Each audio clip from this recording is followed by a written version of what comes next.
অত্যন্ত সিৰিয়াছ তেওঁক দেখিছোঁ। কিন্তু কথা হ'ল যে তেখেতৰ যি বি বৰুৱা কলেজৰ অধ্যাপক হিচাপে দিয়া ইণ্টাৰভিউৰ সময়ত তেখেত ডক্টৰেট ডিগ্ৰী লোৱা নাছিলে। মই ঠিক গীতাশ্ৰী বাইদেউৰ বিৰুদ্ধে অভিযোগ আনিছোঁ বুলি নহয়, তেখেতৰ সম্পৰ্কত দুটামান সঁচা কথা মই সামাজিক মাধ্যমত কৈছোঁ।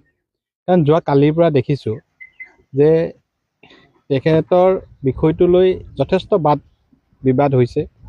গীতাশ্ৰী বাইদেউ মোৰ বাইদেউৰ লগত পঢ়িছিল, মই বৰ সৰুৰ পৰাই তেখেতক পাইছোঁ, মেট্ৰিক পাছ কৰাৰ পৰাই তেখেতক লগ পাইছোঁ। বাইদেউ পঢ়াত অত্যন্ত সিৰিয়াছ তেওঁক দেখিছোঁ। কিন্তু কথা হ'ল যে তেখেতৰ যি বি বৰুৱা কলেজৰ অধ্যাপক হিচাপে দিয়া ইণ্টাৰভিউৰ সময়ত তেখেত ডক্টৰেট ডিগ্ৰী লোৱা নাছিলে। তেখেতৰ MPhil নাছিলে, PhD নাছিলে। দ্বিতীয়তে তেখেতৰ উচ্চতৰ মাধ্যমিকৰ ফলাফল দ্বিতীয় বিভাগৰ, যিকেইটা বিষয় যিকোনো মহাবিদ্যালয়ত সাক্ষাৎকাৰত মূল্যায়নৰ সময়ত গুৰুত্ব সহকাৰে লোৱা হয়, আৰু সেইকেইটা বিষয়ত নম্বৰসমূহ সাক্ষাৎকাৰত যথেষ্ট গুৰুত্বপূৰ্ণ। দ্বিতীয়তে অখিল গগৈ ডাঙৰীয়াই যোৱাকালি কোৱা শুনিছোঁ যে গীতাশ্ৰী বাইদেউ ডিব্ৰুগড় বিশ্ববিদ্যালয়ৰ স্নাতকৰ গ'ল্ড মেডেলিষ্ট। এইটো গোকাত মিছা কথা।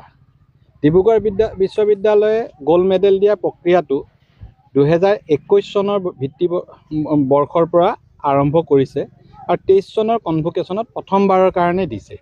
এতিয়াও ডিব্ৰুগড় বিশ্ববিদ্যালয়ে 44জন মেধা ছাত্ৰ ছাত্ৰীক প্ৰত্যেক বছৰে গ'ল্ড মেডেল দিয়ে, কনভোকেশ্যনত দিয়ে, আৰু গ্ৰেজুৱেশ্যনৰো গোটেইকেইটা ষ্ট্ৰীমৰ ছায়েন্স, আৰ্টছ, কমাৰ্চ বেষ্ট ষ্টুডেণ্টজনক গ'ল্ড মেডেল দিয়ে।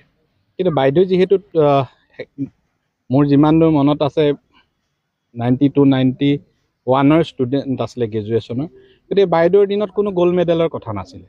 গতিকে অখিল গগৈ ডাঙৰীয়াই ভুল কথাৰে ৰাইজক বিভ্ৰান্ত কৰা দেখি মই প্ৰকৃত তথ্যখিনি ফেচবুকৰ জৰিয়তে অৱগত কৰিছোঁ, আৰু এইটো লৈ মই বেছি বিতৰ্ক হোৱাটোও বিচৰা নাই। তদন্ত যিহেতু হ'বলৈ গৈছে, তদন্ত হওক, তদন্তত ওলাই পৰিব।